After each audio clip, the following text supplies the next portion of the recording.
Good morning students.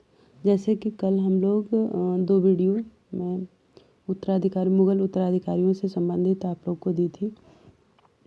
I hope आप उसको पढ़े होंगे और अच्छे से पढ़े होंगे। ठीक है, इससे संबंधित हम लोग क्वेश्चन हल कर लेते हैं। और आप लोग को एक सूचना भी देना था फ्रेंड्स, मैं कल से आपको सौरभ चौधरी की बुक से मध्यकालीन भारत से कुछ क्वेश्चन के कुछ वीडियो आप लोग को प्रोवाइड कराऊंगी। उसको भी आप साथ साथ पढ़ते रहिएगा ताकि आपका आधुनिक भारत और मध्यकालीन भारत भी तैयार होते रहें। और हाँ, प्लीज़ सब्सक्राइब कर दीजिए चैनल को अगर वीडियो अच्छा लगा है तो, तभी तो हमको पता चलेगा, नहीं तो फिर वीडियो से कोई मतलब है नहीं।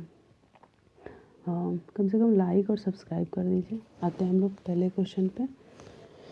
पहला क्वेश्चन इसमें है, औरंगजेब का उत्तराधिकारी कौन हुआ? बहादुर शाह प्रथम। नादिर शाह का आक्रमण किस मुगल शासक के काल में हुआ? एकदम रट जाएगा क्वेश्चन, आप बार बार अगर देखेंगे तो। मोहम्मद शाह। अंतिम मुगल शासक का नाम क्या था? बहादुर शाह द्वितीय, और इसको जफर भी बोलते थे। बहादुर शाह जफर पूरा नाम था। 1857 क्रांति के समय दिल्ली से ये नेतृत्व किए थे। ठीक है। फोर्थ क्वेश्चन है, फर्रुखसियार के फरमान से किसको सहूलियत प्राप्त हुई? भारत में अंग्रेजों के व्यापारी यह कब फरमान जारी किया था? 1717 ईस्वी में। ठीक है, इसको आप देखेंगे आगे। लाल कुंवरी नामक एक गणिका किस मुगल शासक के समय राजकाज में अति प्रभावशाली थी? जहांदार शाह के समय। आपको बताए में थे कल, आप देखे भी होंगे, वीडियो अगर देखे होंगे तो ये चीज़ क्लियर हो जाएगा। इसका जो नाम था वो क्या था? लंपट मूर्ख। आज एक चीज़ और यहाँ पे बता दूँ, बहादुर शाह का उपनाम क्या था?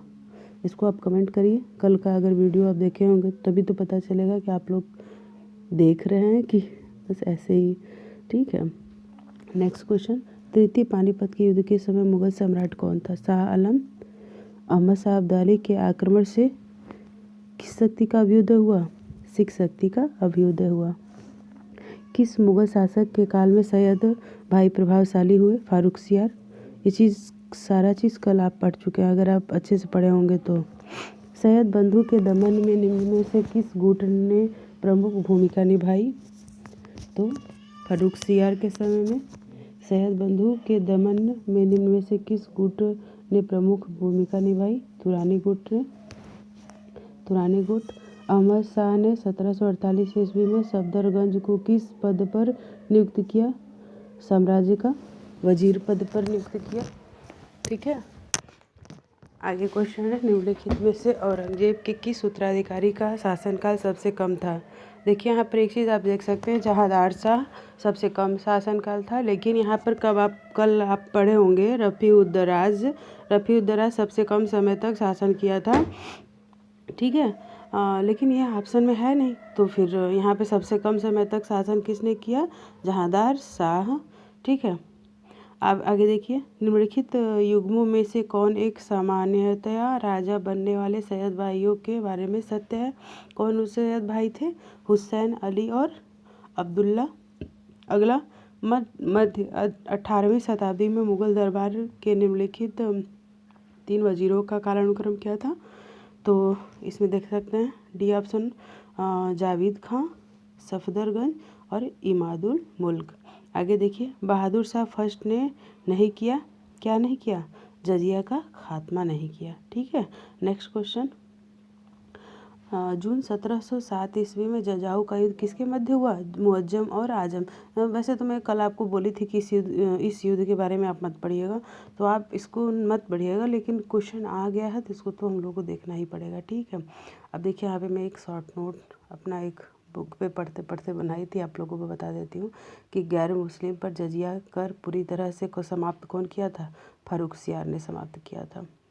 अगला क्वेश्चन है, जयसिंह को मिर्जा राजा की पदवी जहांदार। ठीक है, किस शासक का शासनकाल सबसे कम है? अब यहाँ पे देखिए रफ़ी-उद-दराज आ गया, तो यहाँ पे ऑप्शन कर देंगे रफ़ी-उद-दराज। उस क्वेश्चन में रफ़ी-उद-दराज नहीं था तो हम जहांदार शाह किए थे, और इनकी मृत्यु टीबी के कारण हुई थी। ठीक है, अगला क्वेश्चन है, शाहजहां द्वितीय की उपाधि किसने धारण की? रफ़ी-उद-दौला। इनकी मृत्यु किस कारण हुई थी? पेचिश के कारण हुई थी। अगला देखिए, सैयद बंधुओं का अंत किसके समय में हुआ? मोहम्मद शाह। इनकी उपाधि क्या थी? रंगीला इनको कहा गया था। इनके समय आक्रमण कौन किया था? नादिर शाह। नादिर शाह आक्रमण किया था। कहाँ का था? फारस, ईरान। ठीक है। अब नेक्स्ट क्वेश्चन, अहमद शाह अब्दाली के भारत पर आक्रमण के समय शासक कौन था? अहमद शाह। अहमद शाह अब्दाली ये भी है अहमद शाह। ठीक है, तो आप ये इस चीज़ को यहाँ पे देख सकते हो। उसका ये नाम था जो आक्रमण किया था, क्योंकि ये नादिर शाह का उत्तराधिकारी के रूप में भारत में आक्रमण किया था।